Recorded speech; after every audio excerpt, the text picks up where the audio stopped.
Vamos retomar as aulas de Processo Penal 2, tratando da teoria geral da prova.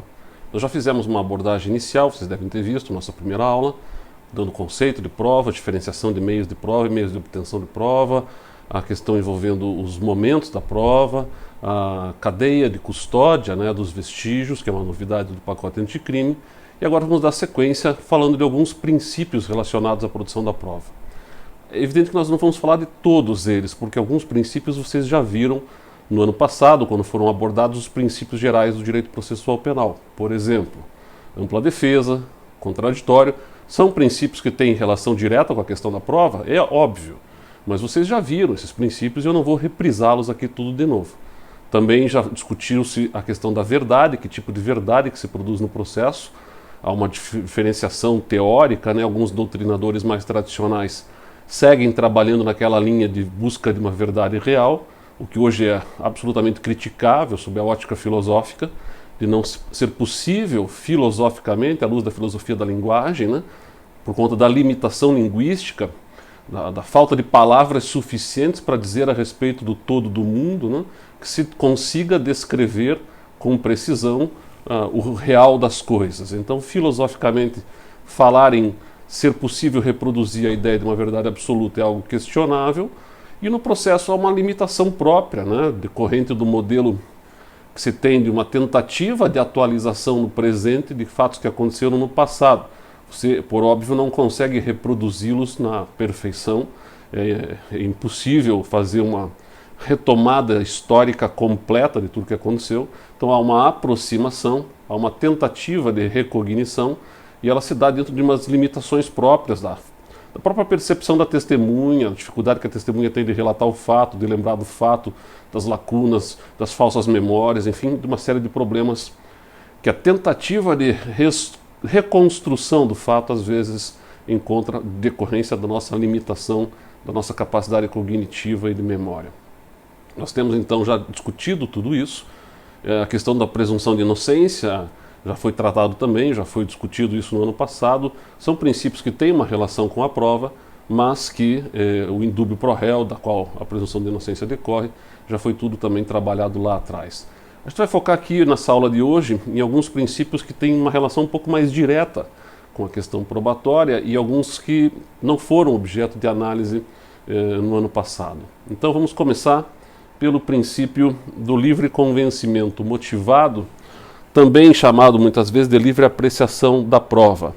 Nós temos aqui a redação do artigo 155 do Código de Processo Penal, que diz o seguinte: o juiz formará sua convicção pela livre apreciação da prova produzida em contraditório judicial. Então, livre convencimento, ele formará sua convicção pela livre apreciação da prova, então livre apreciação da prova, não podendo fundamentar sua decisão exclusivamente em elementos informativos colhidos na investigação. A gente já viu isso aqui na aula passada, né, quando eu fiz uma distinção e dei o conceito subjetivo do que é prova, né? Prova é aquilo que o juiz possa validamente valorar na sentença, portanto pressupõe um contraditório, né? Ressalvar as provas cautelares, não repetíveis e antecipadas, elas acabam tendo um contraditório postergado. Somente quanto ao estado das pessoas serão observadas as restrições estabelecidas na lei civil. Estado das pessoas, se a pessoa é casada, se está morta, enfim, o nome dela, civil, isso tudo depende de uma demonstração de uma prova a partir do direito civil. Quer dizer, a prova do casamento, o que seria? Seria uma certidão de casamento. Certidão de casamento, ela prova que o sujeito é casado. Não adianta eu trazer 10 testemunhas dizendo que ele era casado se eu não tiver uma certidão de casamento. Esse é um documento oficial que prova que as pessoas são formalmente casadas entre si. Então, a limitação aqui quanto ao estado das pessoas, né? Muito bem. Esse princípio do livre convencimento, ou da livre apreciação da prova, ele precisa ser melhor compreendido aqui. Ele tem uma origem histórica e uma deturpação hermenêutica posterior, que acho que precisa ser melhor detalhada. Então vamos retomar aqui a origem dessa discussão. É uma discussão que remonta o modelo de discussão probatória que se teve a partir da Revolução Francesa, dos códigos napoleônicos. Modelos anteriores àqueles que se estabeleceram depois da Revolução Francesa trabalhavam ainda muito fortes na ideia de prova tarifada. Prova tarifada, o que é? A lei dava um valor prévio para cada tipo de prova que se produzia. Então a lei dizia, esta prova vale tanto, esta é uma semiprova, uma prova plena, havia um escalonamento de valoração probatória dado pela lei, por exemplo. A palavra de uma pessoa valia menos do que a palavra de duas, as palavras de duas pessoas, ou dependendo da qualidade da pessoa, né, se ela era um nobre, ela sozinha tinha mais força probatória do que várias pessoas que não tivessem a mesma qualidade de nobreza. A principal prova a ser obtida era a confissão, que era considerada a rainha das provas, enfim, um escalonamento, uma tarifação pré-estabelecida e dada pela lei. O que muda? Muda justamente o desvincular-se da lei, né? Com a ideia de livre apreciação, a ideia de fazer com que o juiz tenha liberdade para dizer que valor ele vai dar para cada tipo de prova que se produz no processo. Ele não está mais amarrado pela lei. Ele pode dar o valor, pode dizer, olha, a palavra dessa testemunha vale mais do que a palavra de duas outras por conta disso, disso, disso e disso. A palavra desta vale mais do que o documento vale mais do que a palavra da pessoa, a perícia, enfim. Ele é livre para valorar. Logo que surge essa mudança, no pós-Revolução Francesa, surgem quase que simultaneamente essas três expressões aqui, em diferentes países, como eu coloquei aqui na tela. Para fazer o contraponto à ideia de prova tarifada, na França se começou a falar em intime conviction, em francês, ou convicção íntima.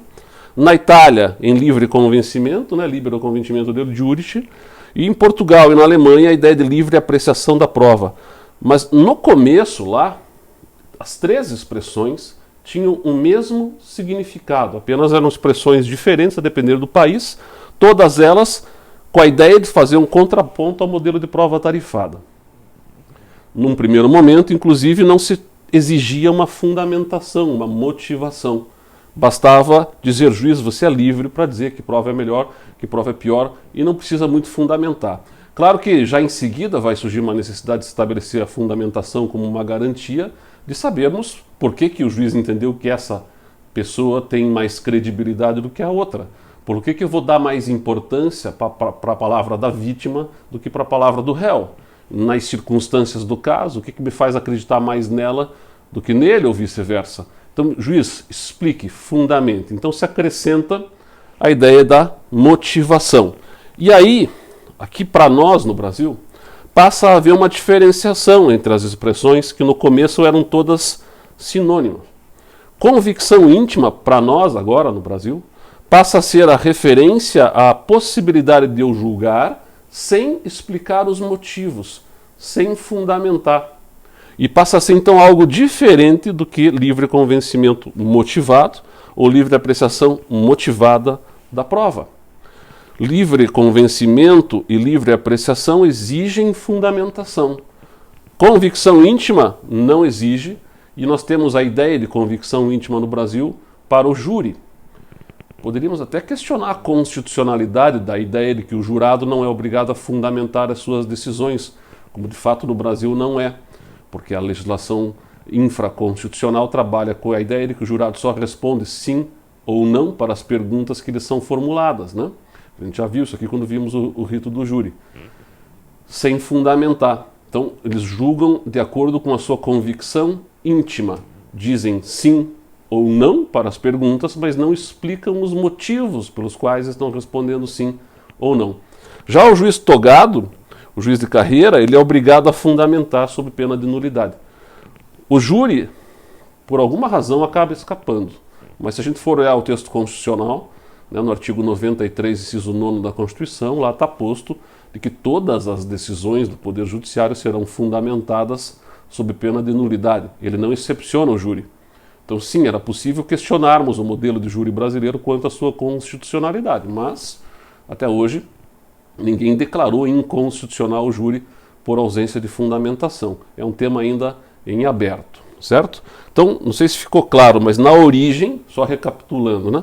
Na origem, lá no pós-Revolução Francesa, vou voltar uma tela aqui, prova tarifada era um contraponto às três expressões que significavam a mesma coisa. Com o avançar do tempo, convicção íntima passa a ser diferenciado do que se entende por livre convencimento e livre apreciação da prova. Convicção íntima não exige fundamentação, as outras duas, sim. Então essa é a ideia de livre convencimento ou de livre apreciação da prova. Acontece que no Brasil nós acabamos promovendo uma deturpação hermenêutica, uma má recepção hermenêutica da ideia de livre convencimento, que eu vou tentar mostrar para vocês aqui. A jurisprudência brasileira passou a decidir nos moldes que está posta essa decisão, esse trecho dessa decisão que eu destaquei aqui para vocês, que é uma decisão do Supremo Tribunal Federal de 2018, relator ministro Lewandowski. Vamos ler juntos aqui o que a jurisprudência brasileira tem dito a respeito da ideia de livre convencimento. Aspas, então, para o Supremo. Ao julgador não se exige resposta a todos os questionamentos da defesa, bastando-lhes para sustentar seu convencimento a exposição da motivação que o conduziu ao resultado, vale dizer, encontrando o julgador fundamentação apta e suficiente para condenar ou absolver, desnecessário enfrentar o questionário do réu, haja vista a adoção do livre convencimento motivado. Com todo o respeito que os ministros do Supremo Tribunal Federal merecem, né? Livre convencimento não é isso aqui. Livre convencimento é simplesmente a possibilidade de eu não ter uma lei dizendo quanto vale cada prova. Agora, não significa dizer que eu, juiz, estou liberado de explicitar as razões pelas quais aquela tese da parte não será apreciada ou não merece ser acolhida, em relação, inclusive, à prova que foi produzida. Isso aqui é uma deturpação da compreensão do livre convencimento, que, no entanto, prepondera nos tribunais, porque fica muito cômodo, né? Eu não sou obrigado a enfrentar todas as teses das partes, mas como não? E se eu não sou obrigado a enfrentar todas as teses das partes, para que me garantir contraditório e ampla defesa? Para que me dar uma garantia de ampla defesa se no final das contas o juiz vai dizer assim, eu estou convencido num sentido e por isso não vou nem perder meu tempo analisando os teus argumentos? Meu amigo, essa forma dos tribunais decidirem me parece absolutamente equivocada hoje e precisaria ser urgentemente revista, né? Nós temos, portanto, uma dificuldade aqui de entender o significado preciso da ideia de livre convencimento motivado. Isso, inclusive, ganhou um reforço agora, no sentido de tentarmos nos afastar dessa ideia de que os tribunais não são obrigados a enfrentar todas as teses das partes, com a nova Lei 13.964 de 2019, que é o famoso pacote anticrime. O pacote anticrime trouxe uma alteração no artigo 315, parágrafo 2º do Código de Processo Penal, acrescentou todo esse regramento aqui, ó, praticamente copiando o que dizia já o Código de Processo Civil quanto à exigência de fundamentação. Então ele passa a dizer, a partir agora, do dia 23 de janeiro de 2020, o Código de Processo Penal passa a dizer: não se considera fundamentada qualquer decisão judicial, seja ela interlocutória, sentença ou acórdão, que 1.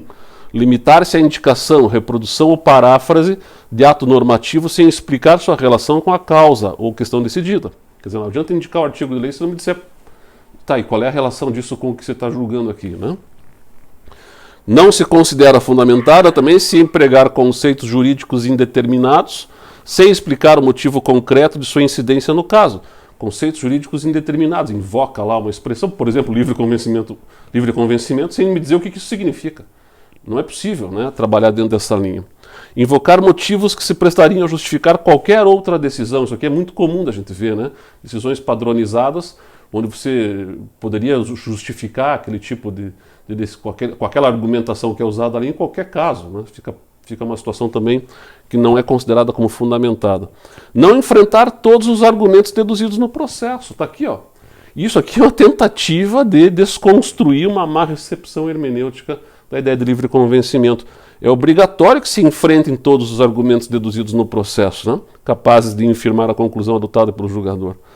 Limitar-se também a invocar precedente ou enunciado de súmula, sem identificar seus fundamentos determinantes, nem demonstrar que o caso sob julgamento se ajusta àqueles fundamentos.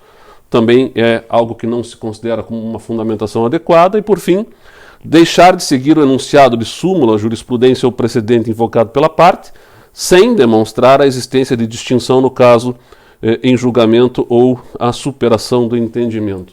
Quer dizer, não basta não seguir a súmula sem dizer o que tem de diferente no caso concreto que faria com que aquela súmula não fosse o norte de condução do processo decisório naquele caso. Então essa mudança recentíssima do Código de Processo Penal tem a pretensão de fazer os tribunais compreenderem que eles são sim obrigados a enfrentar todas as teses das partes, notadamente quando elas são capazes de infirmar o raciocínio que está sendo colocado na sentença, ok? Outro princípio importante é o princípio do ônus da prova. Ele está no Código de Processo Penal, no artigo 156.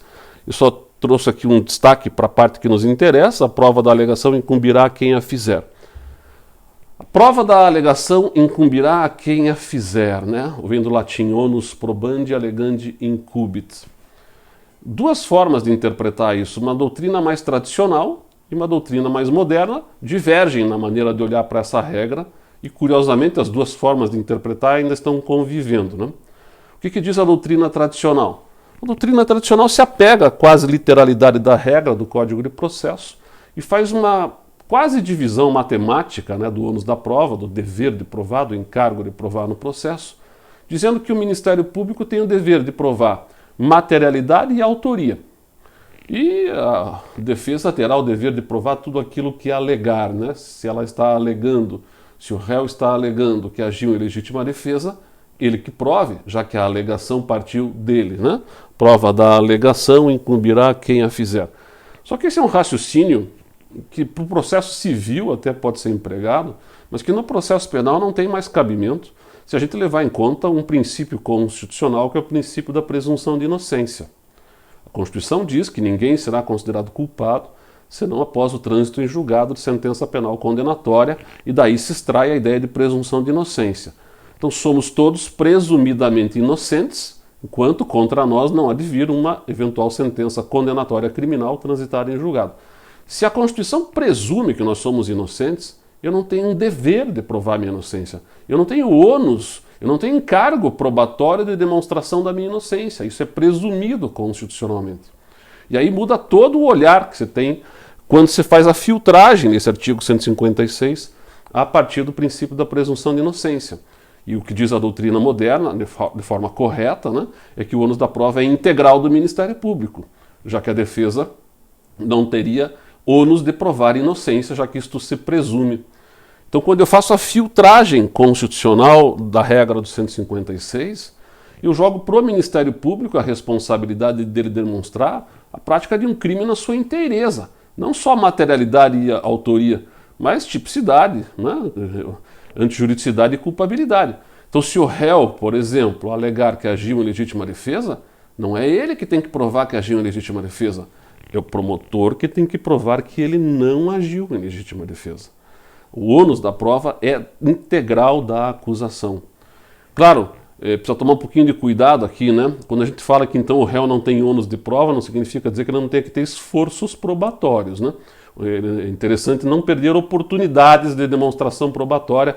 Eu indico aqui a leitura do livro do Alexandre de Moraes da Rosa, né, Teoria dos Jogos, Processo Penal à Luz da Teoria dos Jogos, onde o Alexandre deixa bem clara essa questão, quer dizer, não é porque eu não tenho ônus, não tenho dever que eu estou tranquilo e favorável, né, não vou nem me movimentar. Não, meu amigo, você tem oportunidade probatória, se esforce, contribua para demonstrar, reforçar a ideia de inocência, sem que eu, juiz, vá cobrar de você o teu não desempenho na demonstração da tua inocência, porque eu não preciso demonstrar a minha inocência, já que ela é presumida. Agora, pode ser que o promotor venha vindo bem, né? E se o promotor estiver vindo bem, meu amigo, você vai acabar sendo condenado se ficar inerte, né? Então se movimente e se esforce no sentido de também contribuir para tentar demonstrar a tua inocência, sem que isso queira dizer que você tenha um ônus.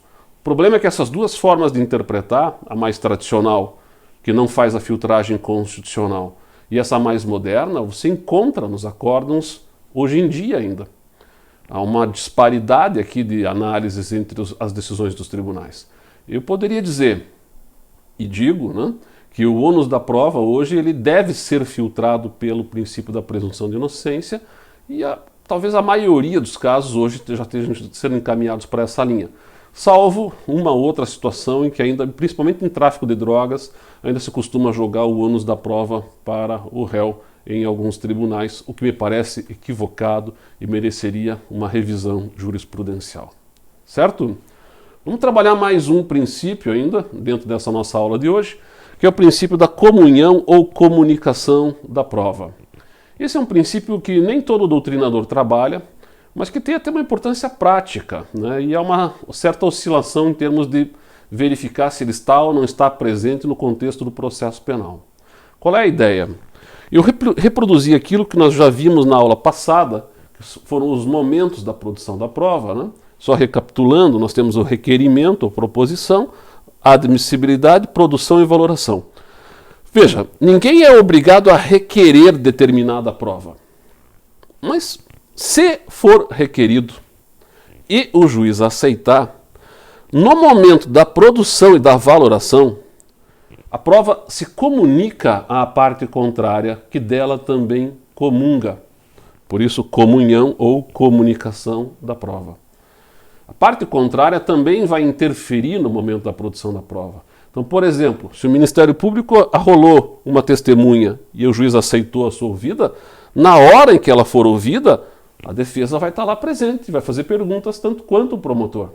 E mesmo fará quando for, nas alegações finais, produzir uma valoração em torno da prova que foi requerida e produzida pela outra parte. Então, a ideia de comunhão e comunicação da prova é de que a prova, uma vez aceita para ser produzida no processo, deixa de ser da parte e passa a ser do caso, participando da sua produção e da sua valoração, tanto quem a requereu quanto a parte contrária. Efeitos práticos dessa ideia. Se eu sou advogado de defesa, quero arrolar 9 testemunhas, mas a lei só me permite 8, e uma das testemunhas que eu quero arrolar, o promotor já arrolou e o juiz já aceitou, pô, é justamente essa que eu vou deixar de fora, né?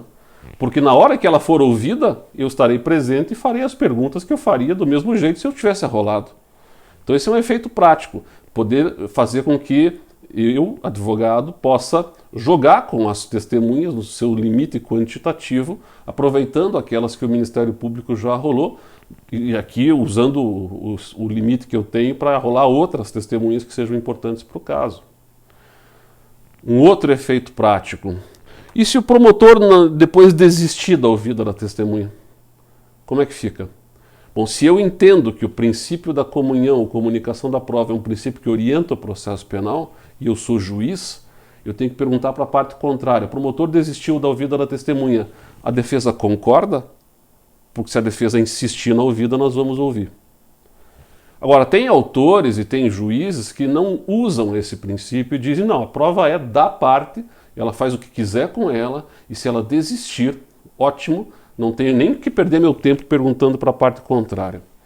Esse é um tema muito pouco trabalhado na doutrina, e eu diria que na jurisprudência não tem muita decisão também, mas há uma tendência de entender-se como presente, sim, o princípio da comunhão ou comunicação da prova, o que me parece um princípio importante na ideia justamente de fazer com que se tenha condições de ampliar o quadro cognitivo em torno do que se está discutindo no processo penal. Então, para a aula de hoje, esses são os princípios que eu destaquei aqui para vocês, né? Como eu já antecipei no início da aula, alguns princípios eu não vou reproduzir de novo, né? E a gente segue numa próxima aula ainda dentro do tema da teoria geral da prova. Por hoje é isso, muito obrigado pela atenção de todos.